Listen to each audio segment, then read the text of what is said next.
Due to the themes of this podcast, listener discretion is advised. Lock your doors, close the blinds, change your passwords. This is Secrets and Spies.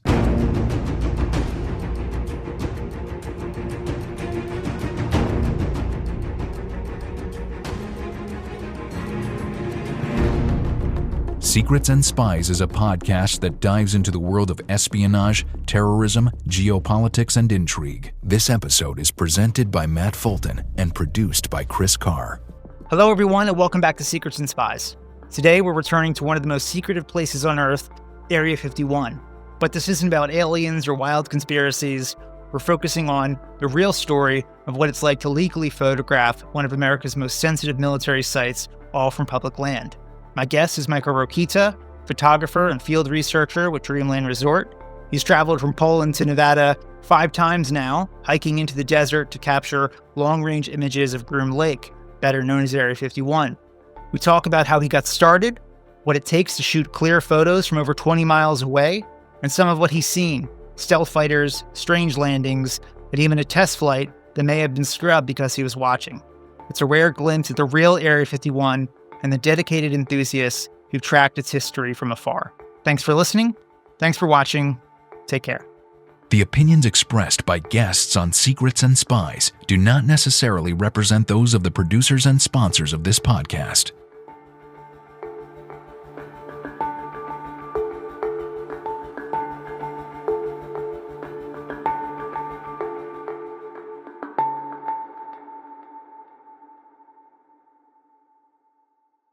Michał Rokita, welcome to Secrets and Spies. It's so great to have you on and to see you in person finally. We've been talking for a bit offline for a good few months, so it's good to actually see you.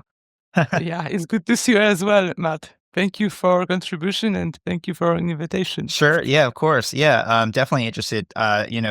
Groom Lake is one of those very much in real life fascinations of mine. So anytime I get a chance to talk about it, especially on this podcast, it's always a good day for me.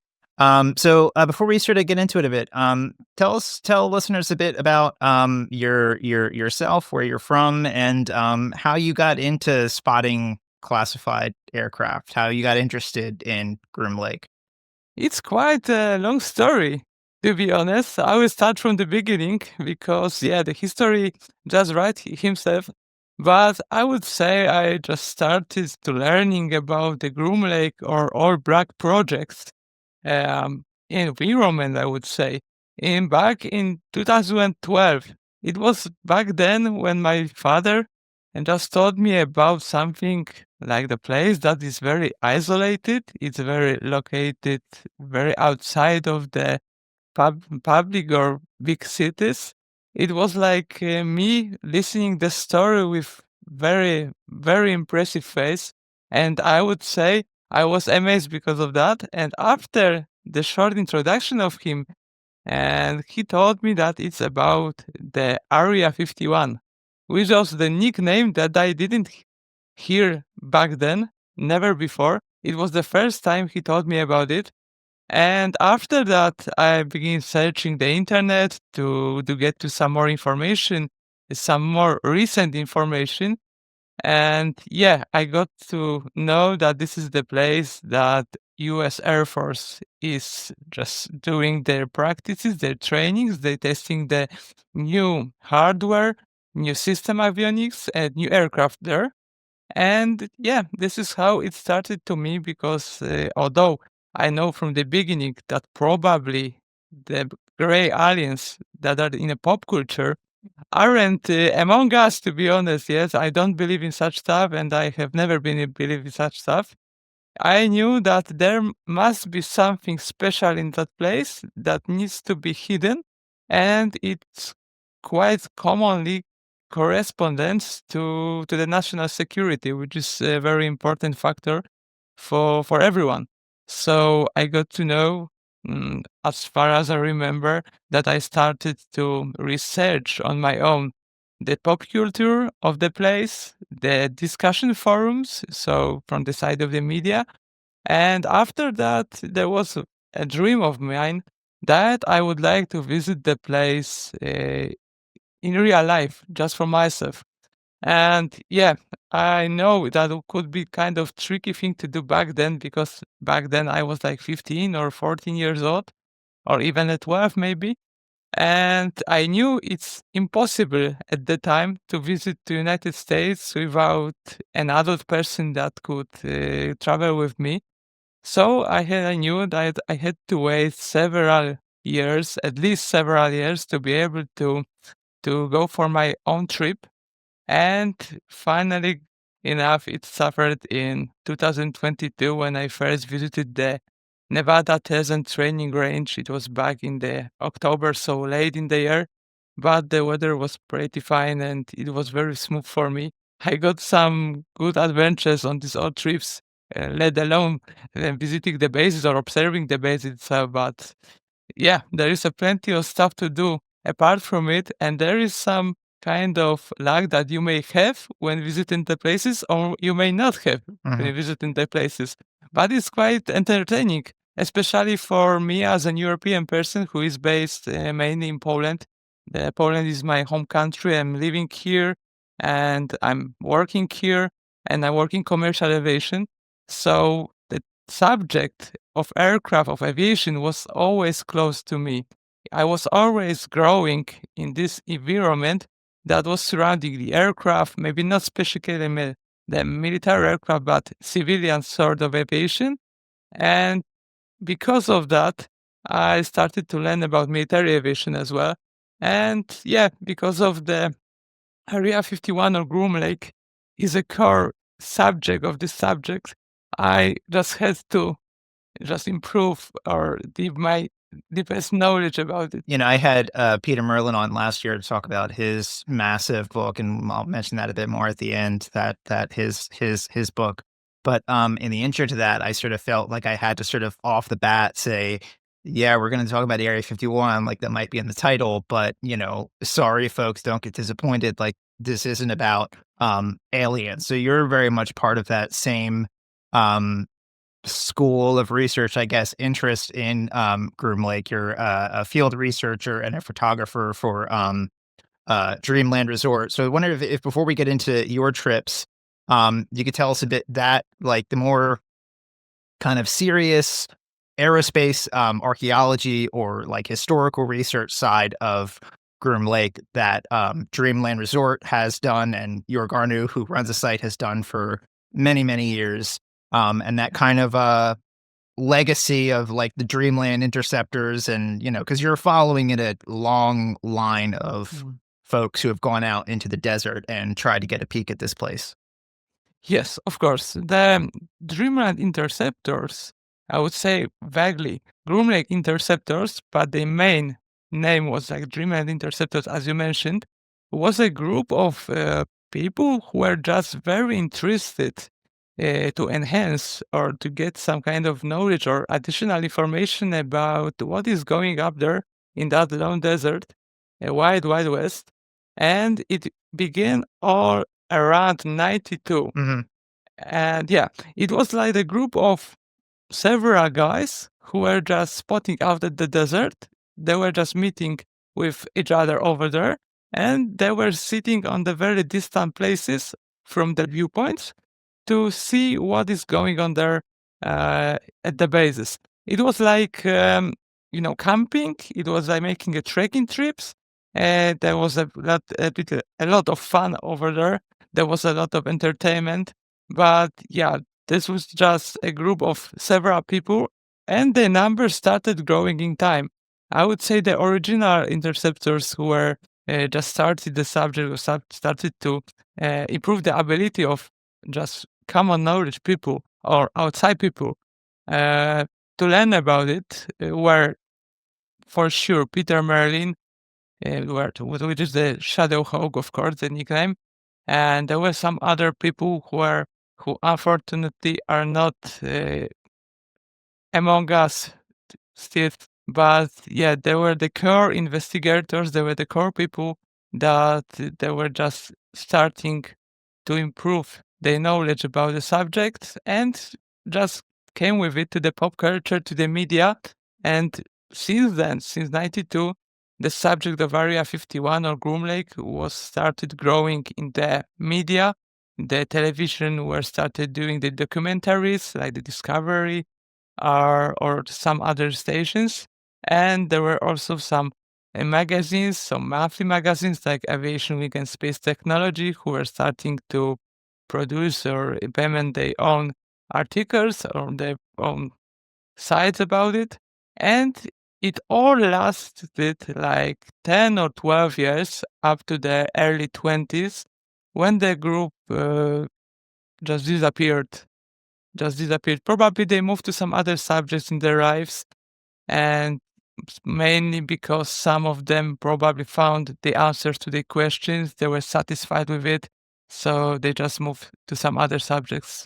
The sort of time period that you're talking about is around, you mentioned the early 90s, even the late 80s also, when Groom Lake started to get some more public notoriety, kind of became and a lot of that came from, conspiracies around UFOs and everything with the Bob Lazar stuff and all that, which I guess put more of a public focus on the base. But a lot of this research and stuff that people like Peter Merlin and stuff started doing at the time was sort of real rooted in more of the historical background of the base, like the development of the U-2 spy plane, the A-12 that became the SR-71, the development of the F-117 stealth fighter. So that's really kind of the school that those guys were all kind of interested in.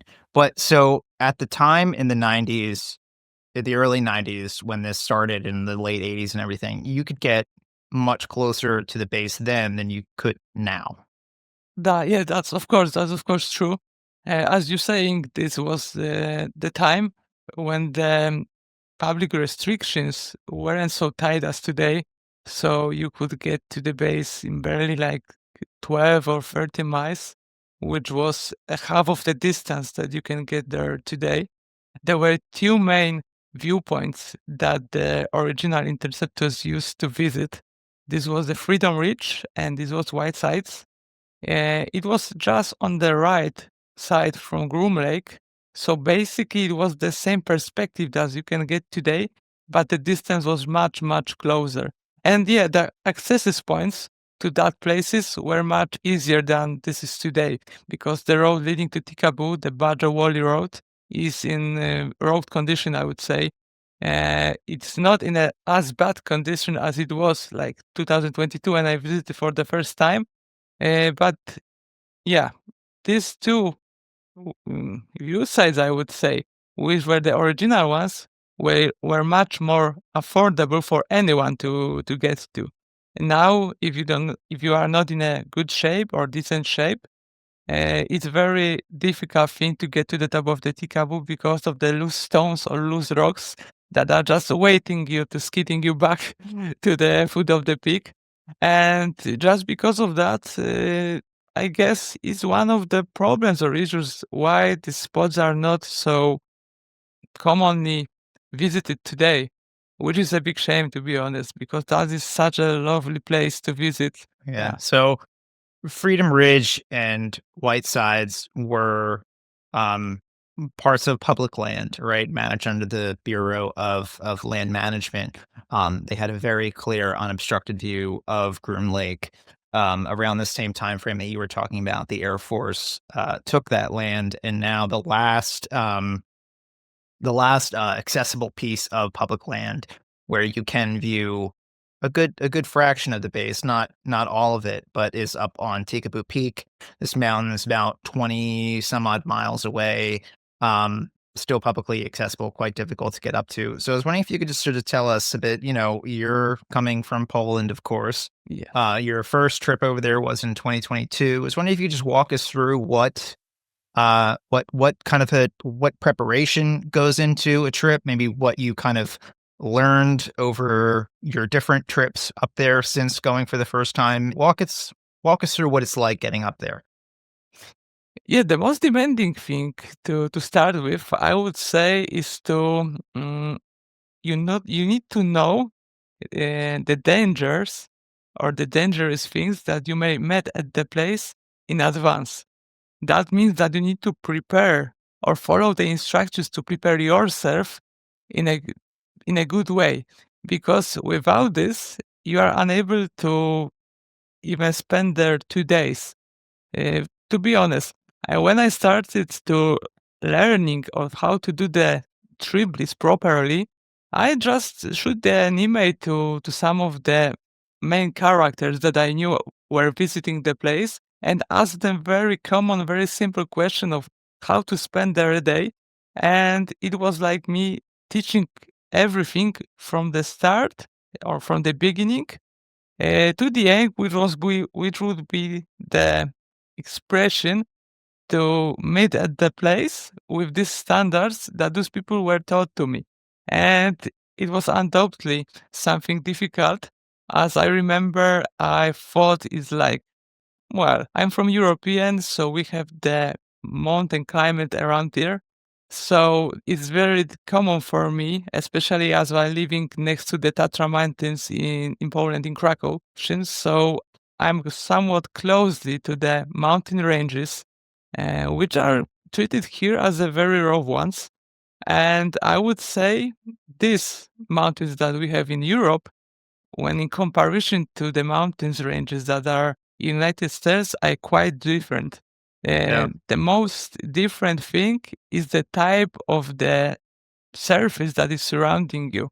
The climate is also a factor here because we have some mildy climate here. We have the winds, we have the rains, so it's not so sharp as it's out there in that desert. If you're getting there, you need to take at least a good portion of mineral water mineral water with you to be able to spend there one long day, because you are so distant from any public places, from any population, that without this, you wouldn't spend there a day even. I would say you need to like 8 liters of mineral water to be able to get to the peak, stay on the peak, and then get down from the peak, which sometimes is more difficult and more tricky than getting up. So it was like me, who needs to know in advance what to prepare. So I knew I need to take a lot of mineral water. I knew I need to take some kind of external or additional clothes to me that would cover me in the cover of darkness. And beside it, I knew that there won't be any shops or groceries around that I could take or I could buy some very necessary and important things. So the medicines, the common medicines, I would need to take with me to the plane, and after that up to the peak. So these are the three most important things to take: the mineral water, the proviant, which is the food and drinks, and some medicines, because you never know what you will meet at the place, especially that the communication, the cell phones communication is nowhere there. You are just spending the time there alone, just getting to the place. It's like the closed room, I would say, because you have no ability to spoke with outside world at all. Of course, the cell phones, there are some other providers that could provide you some good communication. But back then, when I have European phone only, I couldn't get enough, I would say, the force of the communication signal to even get to this the good portions of the communication levels. So I was back then, I just told my family, using the Wi-Fi connection in nearest hotel, that I'm probably going to the remote place and I won't have any kind of communication with me. So when they got to know that, they bought me a special GPS localizer to put to my backpack, and it was traveling along with me to the top of the Tikabo Peak, sorry. And after that, I knew already that my new trips that I was sure will happen in the future will be much better prepared. But I would say it's very difficult to prepare yourself in a very good level without visiting the place for the first time. So any recommendation for anyone who has not been there yet is to go there with someone else. Me, as a person who thought is good prepared because of because of the mountains that surrounding us here in Europe, in Poland, I thought it could be a quite simple thing to do. But yeah, I was surprised. Let's take a quick break and we'll be right back with more.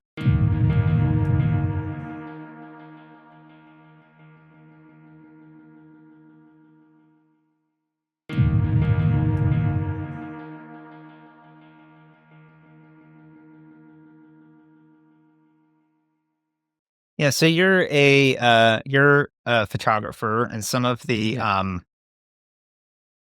really the best, I think, really kind of the only ones that I'm aware of, the more panoramic shots of the airfield from Tikaboo Peak, at least have been published in recent years. A lot of your work is on Dreamland Resort. It was also published in The Aviationist last year. So yeah, tell us like how, when you get up there, what kind of equipment do you use and how do you kind of get those shots from, over a 20-mile range through all those atmospheric conditions? I mean, I'm not a photographer at all, but I can imagine how difficult it must be.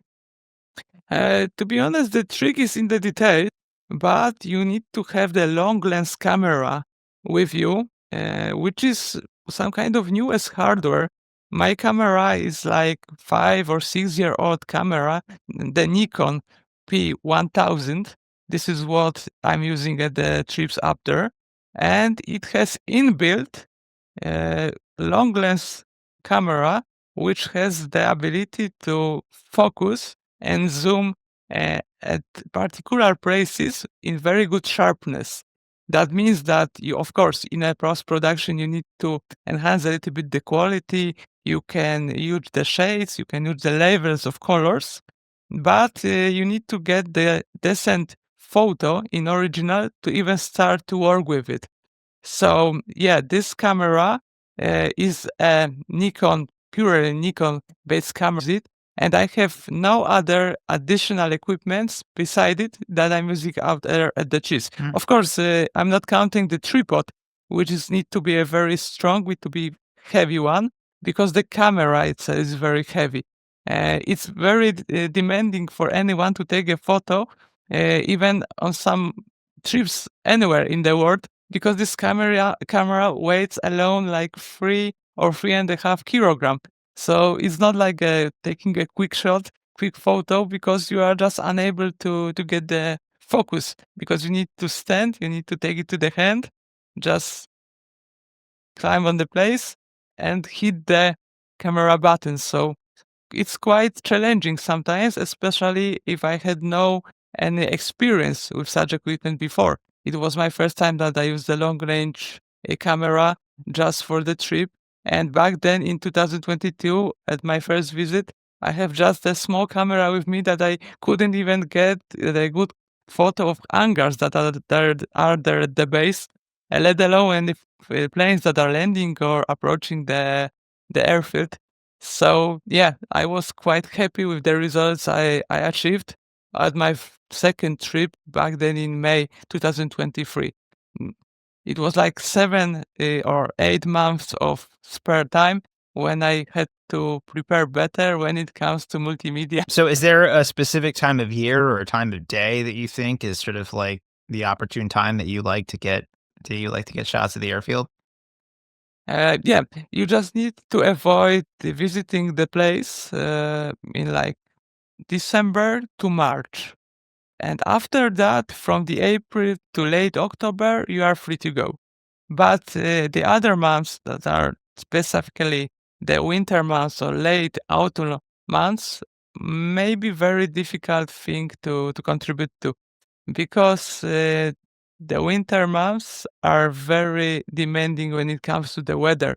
It's wild, wild west. So although it's a mountain range, it's a desert, at night it's very challenging because the temperature decreases just in a minute. Yeah. I suffered that problem at one of my visits. I will be happy or delighted to Sure. exchange the subject. Yeah. Yeah. And it was like me who was trying to spend his first night atop of Tikabo Peak. So you were camping up So, there. yeah, I was camping Yeah. up there 2 times, and the first time was in May 2023. But the weather in May is quite pleasant, I would say, comparing to the late of the year. And the weather in May was like, I would say, during the day, it was like 30 centimeters degrees or something like that. Yeah. That was, yeah, that was during the day. That's- And at night, it was lowered up to like 12 or 13, which was still quite warm, I would say. And I thought that conditions could be all over there during all of the months for entire year, yeah. And after that, after I processed to my third visit in October 2023, I got to know that I was in a big mistake. Yeah, it was mainly because I tried again to come at the top of the Tikabo Peak. I take, of course, all of the supplements, the minerals, the medicines with me, the backpack, the camera, and the tripod. And yeah, the sun was shining. I was there approximately about 3 p.m. At the top of the peak. So I prepared the tripod, I mounted the camera to it, and just waited for sunshine. And yeah, when the sunshine came, I noticed that the temperature begins to decreasing very, very fastly and steadfastly. And after that, of course, of the beautiful terrain and beautiful landscape that is surrounding it, because it's, uh, by the way, it's a very beautiful place to watch the sunset or sunrise. Yeah. Because the weather is, cooperating with you. But back then, I had just a backpack that includes an anorak, a sweater, a kind of um, supplements that were just ideal for me for my visit in May. But I didn't thought that the temperature would so strongly decrease. And yeah, I was just frightened about me. Just because I got to know that I have no cell connection again, Yeah. as it used to be before. I have no additional anorak, I have no additional sweater. So I thought I would just lay on the grass, on the, I would say on the desert floor, not on the grass. I would just lay on these rocks and await for the sun to come next day. And it was like me suffering the worst conditions I could ever met. Because during the night, it was like close to the midnight, the wind was blowing so strongly that it gives me the impression like the temperature is getting decreases even more. And it was like my feeling at the place at the time was like me suffering like minus 15 or minus 12 or minus 20 even degrees of Celsius.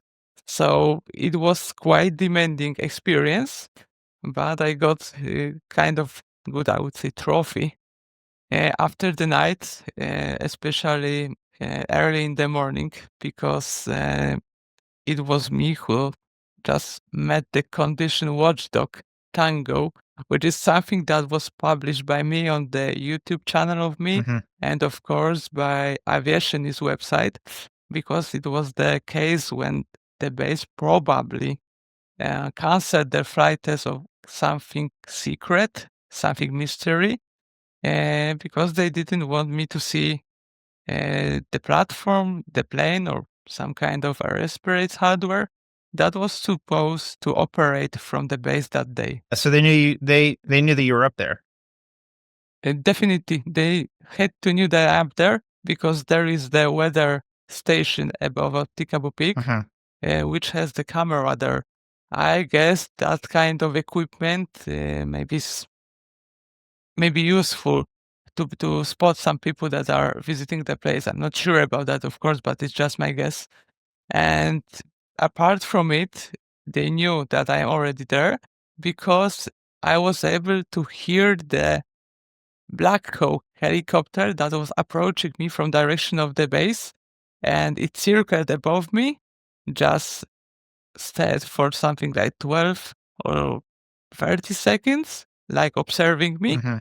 And after that, it got back to the base, and I could hear the communications on my scanner of the frequencies that are contributing to the base, that the Watchdog Tango effect is, in effect, and they need to cancel their flight test. So it was quite of something that I wasn't sure it's so special back then, but after trying to research the subject, it was probably me who was responsible for it somehow. Yeah. Yeah.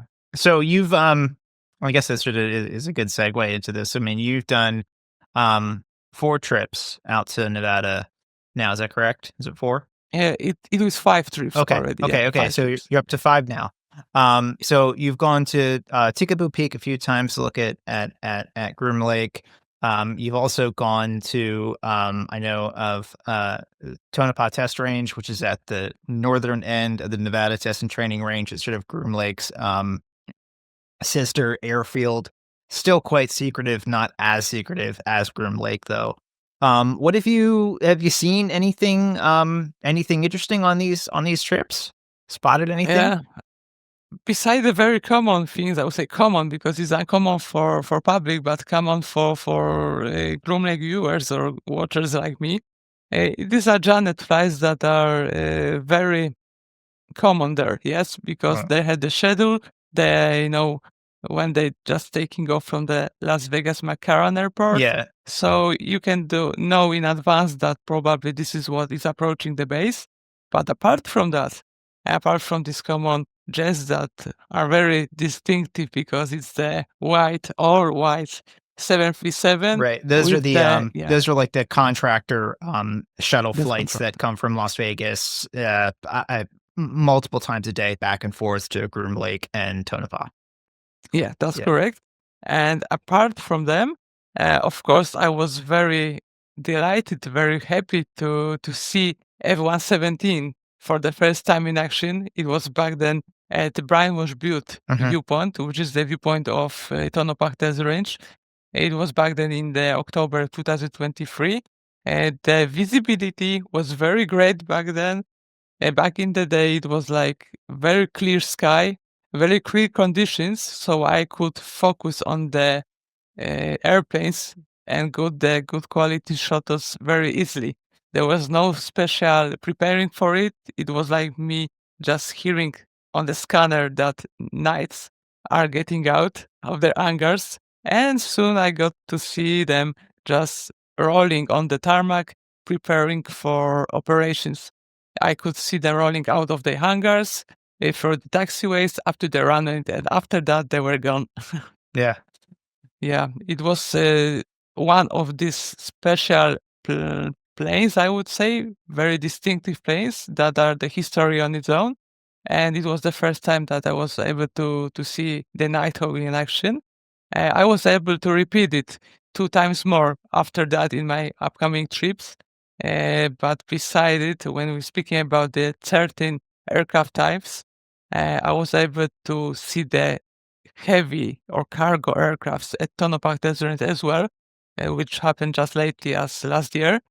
I could see plenty of fighters, plenty of bombers there. Fighters, I would say, are more common. And sometimes at night, when you are able to to spend the sleepless night out there alone, you can observe some kind of lights, which are landing lights, probably. Uh, they are approaching to the bases, to the airfields, both Groom Lake and Tonopah Desert, in complete silence on the radio. So this is something that is very interesting because you are prepared when you're seeing the aircraft that is approaching the runway, and even commercial airport, you are prepared to hear some kind of announcement or some kind of scanner communication. Whilst at this particular event, you could only see the light that is coming to the base, which you know that is for sure some kind of a spacecraft and not some extraterrestrial kind Yeah. of stuff. And you probably are just seeing some light that is emitted by some kind of special or secret kind of aerospace aircraft. So that means that there is some shadow operation and that is just happening in front of you. You can observe it from legal viewpoints always, of course. And this is something that is very, very interesting in its own nature because you couldn't meet the standards anywhere in Europe, anywhere out at the world if you are not there at that Nevada place because that is a very special place. It's common knowledge from the 90s that they are testing the secret hardware there. So it's not surprising that you could meet it there. So because of that, I started my trips to just learn about it all on my own. So, just some context for listeners. So, the F-117 Nighthawks, the stealth fighters that you were talking about that you've seen a few times now, they've been retired from combat service for um, a number of years. Back in the 2000s, they were retired, but there's a handful of them that are still flown out of Tonopah Test Range by the Air Force Test Center, the same detachment of the Air Force Test Center that runs Tonopah and Groom Lake.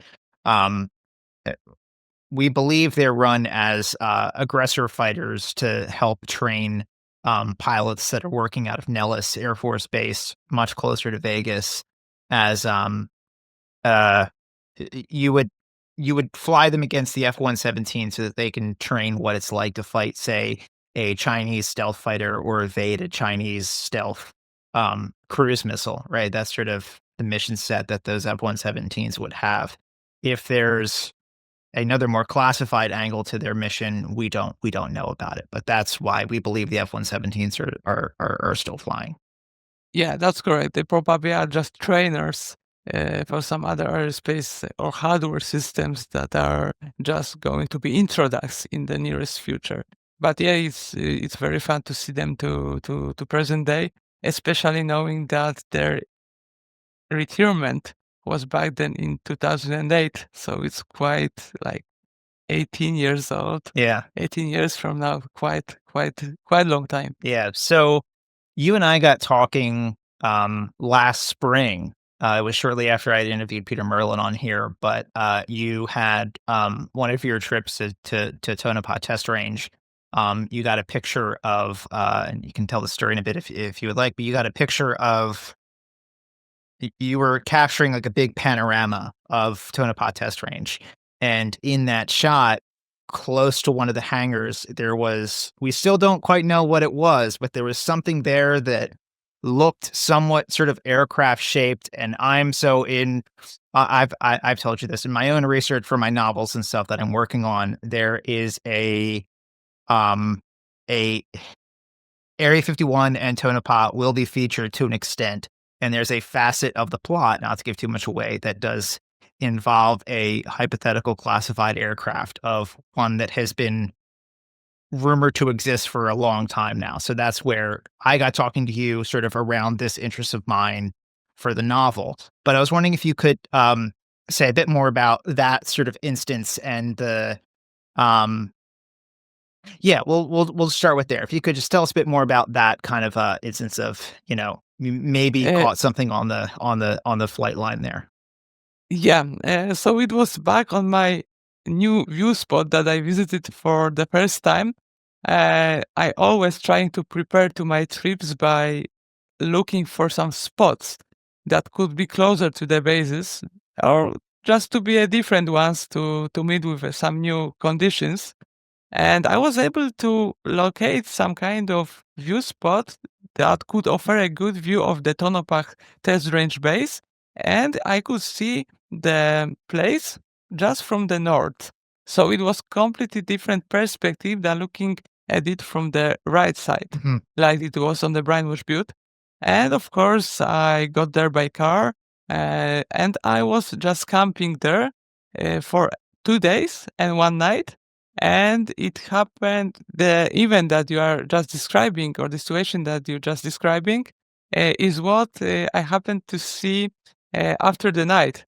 There was, of course, the plane that I referred to that was landing on the TTR at night. I would say it was 2 a.m. at night, and the craft landed. And soon as it landed, the I would say the any kind of lights or flashlight or landing gear light just disappeared. So I couldn't get even to know what kind of taxiways it used to get to the hangar section. And funnily enough, it was the same place, it was the same portion of runway that I last saw the aircraft. That what you're describing now, so what you're referring to, so the kind of vehicle that was there at the apron, standing on the apron, very early in the morning. So we got the good matching time span here because the aircraft was landing at 2 a.m. and I got to see that vehicle, or some kind of maybe maintenance vehicle, very early in the morning. From my investigation that I made in a post production after returning from the trip using some image generating images to just enhance the quality a bit, it was some kind of maintenance vehicle that is just commonly used at the airports. So from my perspective, it was not necessary any kind of special aircraft or special hardware system. It was like the common maintenance vehicle, but you never know. It's open. It's quite possible that it was something, but the conditions at that morning weren't so promising as it used to be. So I couldn't get even sharper image of it. I only could post-produce it using some programs, but the post-production itself is not the original image, so it's difficult to use by itself. Yeah. Anywhere you go, any of your view spots that you go to, whether it's up on Tikaboo Peak or around Tonopah Test Range somewhere, it's all public land.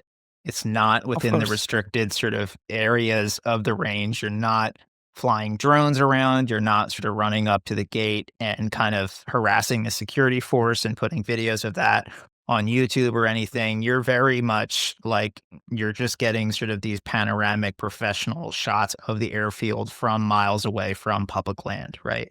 So, Of I mean, course. how do you kind of like, where do you see that line between sort of public curiosity of these programs and the need to sort of preserve the history of this sort of military aerospace development versus like protecting these classified programs? And where would you sort of draw that line? How do you feel about all that? Yeah, yeah. I would say, yeah, it's very interesting subjects to get to because it's very important to note. I would say my intention was never to provide or distinguish any kind of secrets to online or to the public. It's kind of very. I would say it's very interesting because most people, when thinking about some campers there that are surrounding the bases, are just like a spies. They acting like a spies. Right. Why in reality this is completely different view. What I have, what I used to have, and what all of the original Groom Lake or Dreamland Interceptors had is something else entirely. It cannot be mixed because that could be devastating for us, to be honest. We are just getting there to learn about the place, the history. We can feel the history. We can see the hardware. We can see the progression of these beautiful places. Whilst our mission is nowhere near to expose any secrets. Let's say, imagine a situation. If I were to catch or even record or take a photo of something secret that is operating from the base, I would definitely never and undoubtedly I would never post it online because this is the internal security of United States and I'm just European guy who is visiting the place, so I'm not in possess to expose their secrets. That could be kind of very bad logic to come with for me to just get at the places to record something and go to the media. I'm not doing this for money. I'm not doing this on purpose.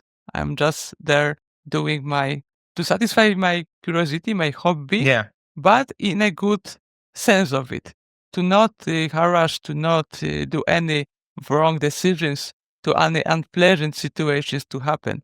It's just like me camping. Just love doing this. Right. Yeah, no, I think that is sort of important to kind of remind folks that you are on public land, Yeah. wherever you go around this place. And, as far as what you and York Arnu and Peter Merlin do, there are sort of there's without really going into specifics or anything, but there has been information that's sort of been gleaned from this research over the years that I know at least in some cases hasn't been published because while it's not classified, it's just sort of like perhaps more sensitive than needs to be out there. So there is still you guys do still follow that line. Yes, we still follow that line and it won't change, especially for all of the people that are very seriously thinking about it. Of course, you can see the members of some communities, or there was, of course, the thing with the storming the Area 51, which was the silly idea from the start Yeah. to the end. It's about something else entirely. We are not communicating, we are not getting in touch with this kind of people. It's some kind of something totally different. We don't want to contribute to them. Right. Yeah. Let's take a break and we'll be right back.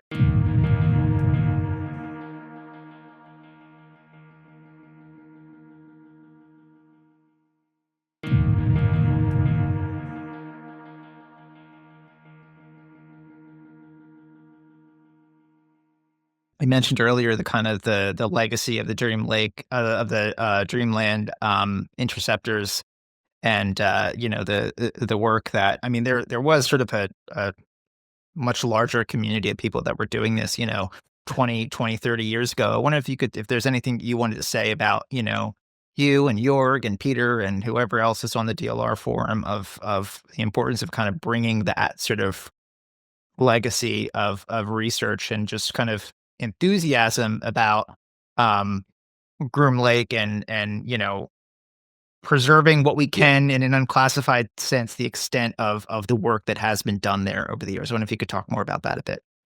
of course. Yeah, of course, the original contributors to the site, the York Arnu, the Peter Merlin, there were some other members of the community as well, were the ones who started in the new age, I would say, because the original interceptors, the Dreamland Interceptors, started back in the early 90s. Hmm. And after the group has disappeared, there was like a gap. But the gap was soon filled with the York Arnu, who introduced the Dreamland Resort website. And after that, there were, of course, some well known contributors or very well writers or publicists like Peter Merlin, so Shadowhawk, who is still very active at those threads, at those subjects all over the place. It's not only the Dreamland Resort, but these are very other common aviation forums. And I would say the legacy there is still keep in a good shape. So both York, both Peter knows their stuff. So they wouldn't even try to provide any kind of information that could be not in legacy of the place or could be something that could be the worst for internal security of United States. And these are the guys that are the force of it, and they are very good, were prepared for it to do the right stuff. So I could just learn from them how to do it.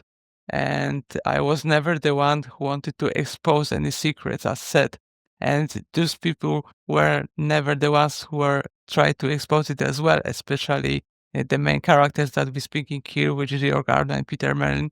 These are true, real people who trying to get to the best of the researches using the legal uh, possibilities. Yeah. Hmm. Yeah. Anything else you would like to cover today before we wrap up? Anything we haven't gotten to that you would like to? I would say that it's very sad for me, to be honest, that the group of today's, I would say, the current interceptors is so small or so tight. Mhm. Because apart from me, which is a distant guy traveling from Poland, from Europe to United States, there are no other examples of people who could try to visit the places. By the places, I mean, of course, the Groom Lake area, Tonopah Test Range area. It seems that this subject is not modern today, I would say. To that extent that people are just trying to observe the forums, the discussion forums, and they don't want to do their own investigations. They don't want to do their own researches, which is something that I would highly recommend. And you would be all welcome to even contact with me, to even maybe hook with me to some of the trips. And we could do the common trips. I could show you some places. I could see how demanding, how entertaining it is to be out there, even though there is no city malls, there is no Yeah. shows around. This is quite interesting in its nature because the camping there is the only place and the only kind of activity is not comparable to anything else. I would say it's very special and very unique. So when you're getting up there, you just need to know in advance that it's difficult time. It's not so easy as like opening the browser and sees for some discussion forums. You need to prepare, but it's worth it. So for anyone who is just thinking if it's fine or if it's okay to just spend a day out there in that lonely desert, you won't be disappointed. You will be just happy enough. Yeah, well, thank you for that. Yeah, I would love to get up there someday soon. Yeah, definitely I hope definitely. so. Yeah. Yeah, I yeah. hope we can do the common trip. Uh-huh. Yeah, for sure. I Oh, think eventually, yeah, we yeah. will figure that out. Um, where can listeners find more about you and your work? Yeah, so it was like me who started in 2012, and as I mentioned before, and after all that years, I tend to learn about Area 51, about black projects, about Nevada itself, quite massively. I used to visit Dreamland Resort website daily. It was like my homepage to start the browser, and of course there were some later the additional YouTube videos. There were some profiles that provided some kind of good content, so I used to follow them. I used to follow some Facebook groups, and I of course used to contact with some of those members to get some kind of additional info, particularly about what I was researching at the moment. And for me, it was like the main hobby. It started to being a main hobby. I was a motorsport rally driver back then, like 6 or 7 years ago. So the kind of subject with Area 51 or Groom Lake and all the drag projects just came a little bit down for me because I had to focus on that particular motorsport career. But after I got to some medals, I got to some trophies, which can be seen just behind me. Uh, I need to finish my career due to economical reasons, so I started to growing and enhancing my second hobby, which was the black projects aircraft and black projects environment to seeing the bases. And back then, so it was like 2021 when I drove the last rally of me, last motorsport event. And I just came back to the subject of visiting the place. And soon enough, in 2022, I was able to do it.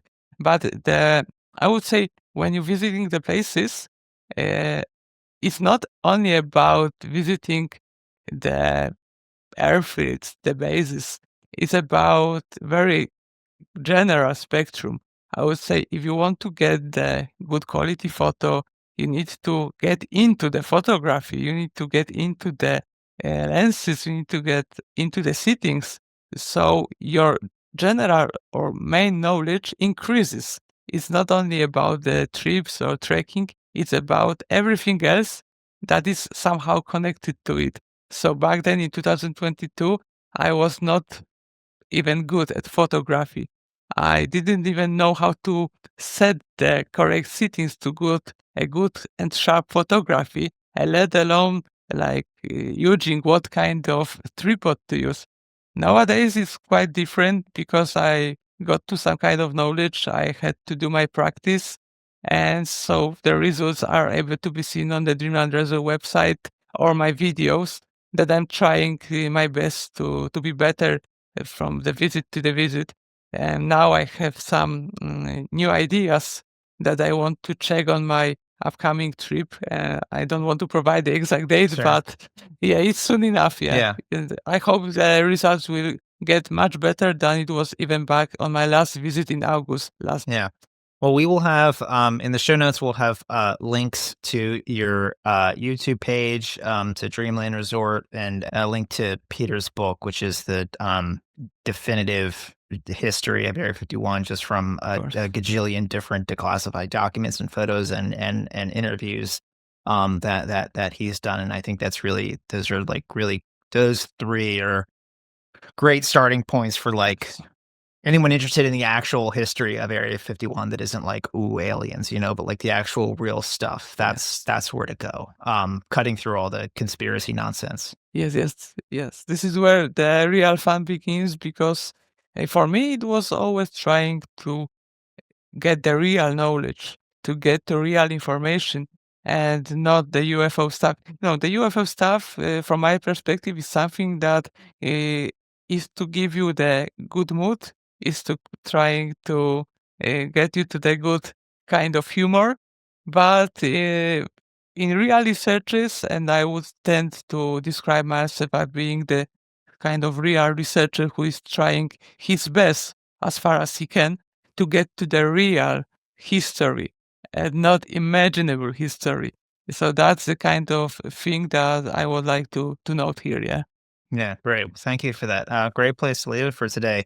Well, Michael, thank you so much for coming on Secrets and Spies. We'll definitely, I don't know, a couple more trips. So we'll have to have you back on to check in with us. Of course. I will be happy to provide any kind of additional information, or if there is anyone who is thinking about visiting the place, you can always shoot me an email or even contact me via Facebook. I will be delighted to provide any kind of necessary tips for your trips. And I will be even happier that if you could subscribe my YouTube channel or try to just follow me on Facebook. There is no particular Facebook site or any kind of profile that I'm just posting my videos, but I'm thinking about it as well. And of course, you can visit Dreamland website, which has tons of information that you would like to get. So yeah, just put on it and we'll see something. Yeah. Great. Yeah, definitely encourage that. And we'll have links to all that in the show notes. But yeah, thank you so much for coming on. This has been a lot of fun. Thank you so much. Thank you so much again. It was a pleasure to contribute in this project, in that subject. It was nice to see you. Yes. And thanks for all listeners who are listening to us. And much greetings from Poland. Much greetings from Michael. Yes. All right, Michael. All right. Well, take care, and we will we'll talk more in the future, I'm sure. Thank you. Bye.